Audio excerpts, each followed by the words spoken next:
السلام علیکم ناظرین، میں محمد اسلم حسین سیاست کی عالمی خبروں میں آپ سب کا استقبال کرتا ہوں۔ امریکی صدر جو بائیڈن نے کہا ہے کہ اسرائیل اور حماس کے درمیان جنگ بندی کی بحالی مشکل نظر آ رہی ہے، لیکن امید کی کرن تاحال باقی ہے۔ جو بائیڈن نے نیو اور لینی شہر کے دورے کے دوران میڈیا نمائندوں سے اس بات کا اظہار کیا۔ ایک سوال کے جواب میں جو بائیڈن نے کہا کہ جنگ بندی کا معاملہ پیچیدہ ہوتا جا رہا ہے، البتہ مجھ میں امید ابھی باقی ہے۔ امریکی صدر نے یہ بھی کہا کہ وہ اس بات کی توقع رکھتے ہیں کہ اگر غزہ میں جنگ بندی ہو گئی تو ایران اپنے انتقامی حملے سے پیچھے ہٹ سکتا ہے۔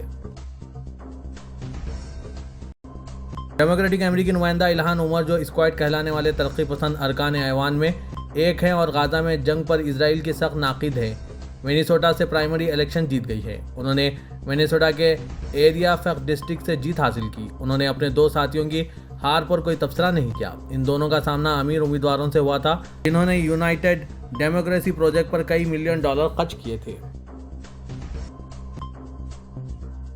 امریکی وزارت دفاع پینٹاگون نے کہا ہے کہ مشرق وسطی کے حالات نہایت گمبھیر ہوتے جا رہے ہیں اور ایسے میں ایران کی طرف سے کسی ممکنہ حملے کے لیے بھی ہم تیار ہیں۔ پینٹاگون کے ترجمان پیٹ رائڈر نے معمول کی پریس کانفرنس میں میڈیا کے نمائندوں کے سوالات کے جوابات دیے۔ انہوں نے کہا کہ اس وقت مشرق وسطی کی صورتحال نہایت خراب ہے، اس وجہ سے وزیر دفاع لائیڈ آسٹن نے علاقے میں اضافی دفاعی اسلحہ اور ایمونیشن بھیجنے کا حکم جاری کیا۔ اس سوال کے جواب میں کیا رواں ہفتے میں ایران کا اسرائیل پر جوابی حملہ ممکن ہے، انہوں نے کہا کہ بلا شبہ ممکن ہے۔ انہوں نے کہا کہ اس وقت ہم صرف یہ کہہ سکتے ہیں کہ ہمارا اس جوابی حملے کو سنجیدگی سے لینا ضروری ہے۔ اس کے علاوہ میں حملے کے وقت سے متعلق اندازے یا افواہ جیسی کوئی بات نہیں کہوں گا۔ یہی وجہ ہے کہ بس ہمارا تیار ہونا ضروری ہے اور ہم تیار ہیں۔ رائڈر نے کہا ہے کہ کوئی بھی علاقائی تناؤ میں اضافے کا یا جنگ کے علاقائی جنگ میں تبدیلی کا خواہش مند نہیں ہے۔ ڈپلومیسی کے لیے کوئی بھی وقت تاخیر شمار نہیں ہوتا، یعنی امید ہے کہ ہمیں اپنی جنگی صلاحیت استعمال کرنے پر مجبور نہیں کیا جائے گا، لیکن اگر ہمیں اسرائیل کے دفاع کے لیے جنگ کرنا پڑے تو ہم جنگ کریں گے، پیچھے نہیں ہٹیں گے۔ امریکی امور دفاع پینٹاگون کا کہنا ہے کہ وزیر خارجہ اینٹونی بلنکن نے اسرائیل کو $20 ارب سے زائد مالیت کے لڑاکا طیاروں اور دیگر فوجی ساز و سامان کی ممکنہ فروخت کی منظوری دے دی ہے۔ ایک بیان میں پینٹاگون نے کہا ہے کہ بلنکن نے تقریباً $19 بلین مالیت کے F-15 طیاروں اور آلات کی ممکنہ فروخت کی منظوری دی ہے۔ انہوں نے تقریباً $774 ملین مالیت کے ٹینک، کارتوس اور $583 ملین کی فوجی گاڑیوں کی ممکنہ فروخت کو اسرائیل کے لیے منظوری دی ہے۔ ٹینک کے گولے ترسیل کے لیے تقریباً فوراً دستیاب ہوں گے، البتہ بوئنگ کمپنی کے F-15 لڑاکا طیاروں کی تیاری اور فراہمی میں البتہ سالوں لگیں گے۔ واضح ہے کہ امریکہ نے غزہ جنگ میں مشرق وسطی کے سب سے بڑے اتحادی اسرائیل کی سختی سے حمایت کی ہے اور اسرائیل کو $20 ارب کی فوجی امداد دی جا رہی ہے۔ امریکی فوج کی خفیہ ایجنسی میں ایک تجزیہ کار نے اس بات کا اقرار کر لیا ہے کہ اس نے حساس دفاعی معلومات چین کو فراہم کی ہے، جن میں ہتھیاروں کے نظام اور فوجی حکمت عملیوں سے متعلق امریکی دستاویزات شامل ہیں۔ انتہائی اعلیٰ سطح کی سیکیورٹی کلیئرنس کے حامل سارجنٹ کوربن شولز کو رواں سال مارچ میں کینٹاکی اور ٹینیسی کے درمیان سرحد پر واقع فوجی اڈے فورٹ کیمبل سے گرفتار کیا گیا تھا۔ شولز نے قومی دفاعی معلومات حاصل کر کے اسے افشا کرنے سے متعلق الزامات میں اپنے قصور کا اعتراف کر لیا ہے۔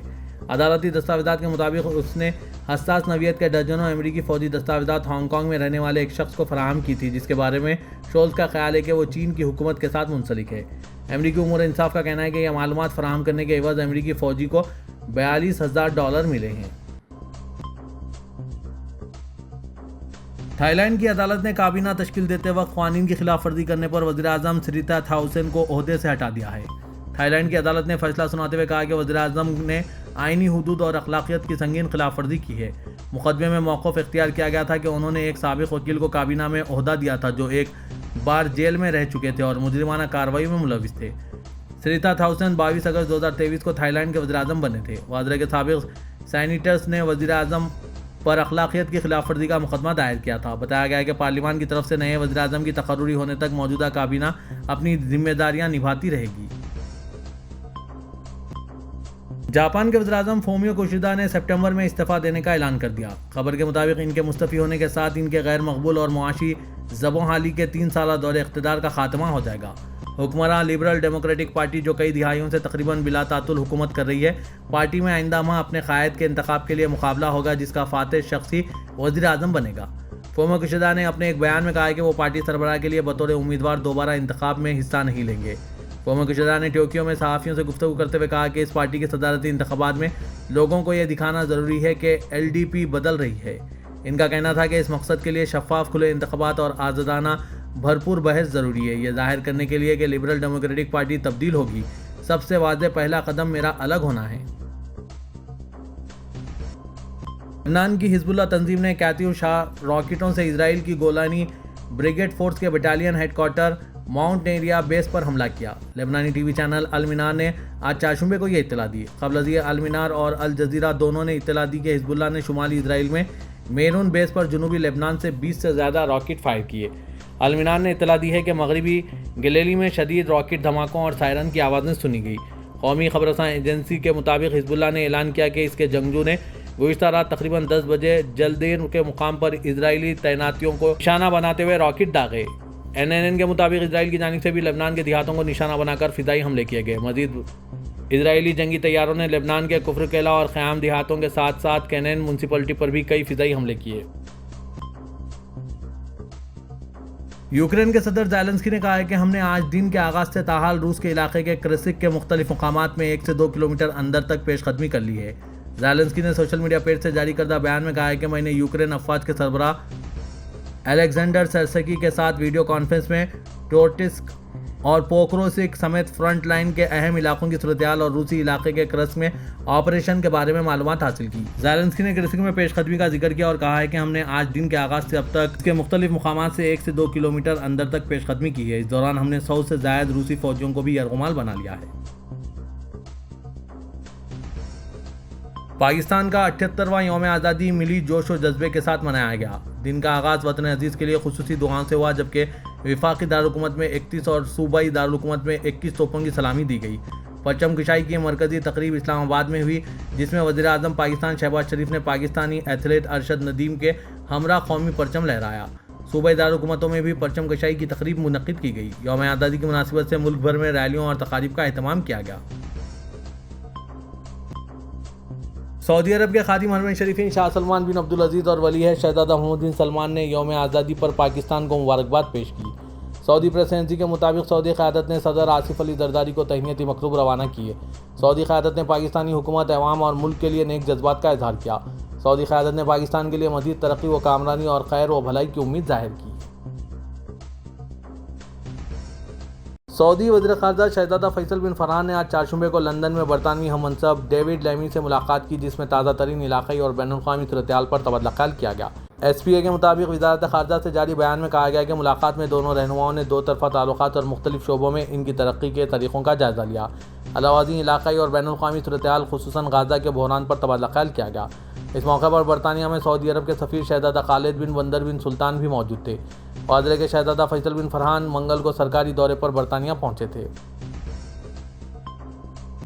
سعودی عرب نے صنعتی شعبے میں غیر ملکی کارکنان کی فیس معافی میں توسیع کا اعلان کیا ہے، جو 2019 میں پہلی مرتبہ متعارف کرائی گئی تھی۔ یہ فیصلہ، جو 31 دسمبر 2024 تک مؤثر ہے، سعودی عرب کی صنعتی شعبے میں ترقی اور سرمایہ کاری کو فروغ دینے کی وسیع تر حکمت عملی کا ایک حصہ ہے۔ SPA کے مطابق سعودی وزیر صنعت و معدنی وسائل بندر خلیف نے شاہ سلمان اور ولی عہد کی مسلسل سپورٹ پر ان کا شکریہ ادا کیا۔ انہوں نے کہا کہ فیس معافی میں توسیع میں صنعتی شعبے کو مزید تقویت ملے گی، روزگار کے مزید موقع پیدا ہوں گے اور سعودی عرب کی نان آئل برآمدات بڑھے گی۔ ان کا کہنا تھا کہ یہ چھوٹ سعودی عرب کے صنعتی منظرنامے کو تبدیل کرنے میں اہم کردار ادا کر رہی ہے۔ اس کے آغاز کے بعد سے اپریل 2024 تک صنعتی اداروں کی تعداد 8,822 سے بڑھ کر 11,868 ہو گئی ہے۔ اس شعبے میں روزگار میں بھی نمایاں اضافہ دیکھنے میں آیا اور اس میں 57% اضافہ ہوا ہے، جبکہ لوکلائزیشن کی شرح کا تناسب بڑھ کر 32% ہو گیا۔ مکہ مکرمہ گورنریٹ کے تحت ہنگامی حالات سے نمٹنے والے ادارے نے مکہ مکرمہ کے ہائی وے پر سفر کرنے والوں کو انتباہ جاری کیا۔ سبق ویب سائٹ کے مطابق محکمہ موسمیات نے کہا ہے کہ آج چہارشنبے سے اتوار تک مکہ مکرمہ ریجن کا موسم غیر یقینی ہوگا۔ گورنریٹ نے شہریوں اور مقیم غیر ملکیوں کو وادیوں، گھاٹیوں، ڈھلانوں اور سیلاب کی گزرگاہوں کے علاوہ پرخطر مقامات سے دور رہنے کی ہدایت دی ہے۔ اس طرح کا انتباہ محکمہ شہری دفاع نے بھی جاری کرتے ہوئے کہا ہے کہ موسمی اطلاعات میں کہا گیا ہے کہ آئندہ ہفتے تک سعودی عرب کے مختلف شہروں میں موسلا دھار بارش کی قوی امکانات ہیں۔ محکمے نے کہا ہے کہ مکہ مکرمہ ریجن کے مختلف شہر، جن میں جدہ، اللیس اور دیگر شامل ہیں، غیر یقینی موسم سے متاثر ہو سکتے ہیں۔ ترکیہ کا کہنا ہے کہ مسجد اقصی پر وزراء سمیت سینکڑوں انتہا پسند اسرائیلیوں کا دھاوا بولنا اشتعال انگیزی ہے جو کشیدگی کو مزید ہوا دے رہی ہے۔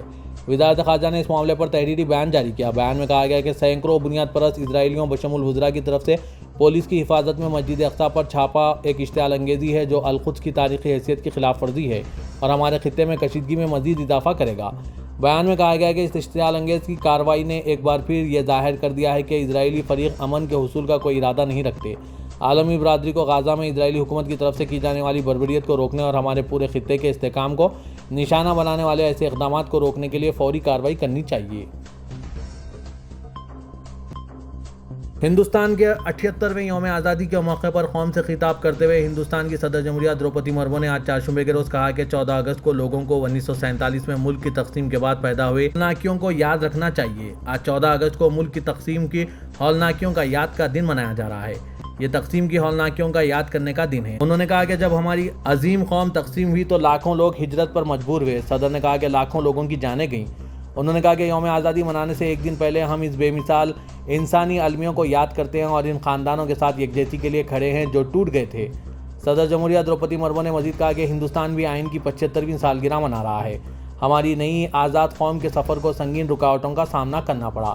انصاف، مساوات، آزادی اور بھائی چارے کے آئینی نظریات پر قائم رہتے ہوئے ہم اس مشن کے ساتھ آگے بڑھ رہے ہیں کہ اس بات کو یقینی بنایا جائے کہ ہندوستان عالمی سطح پر اپنا قابل فخر مقام دوبارہ حاصل کرے۔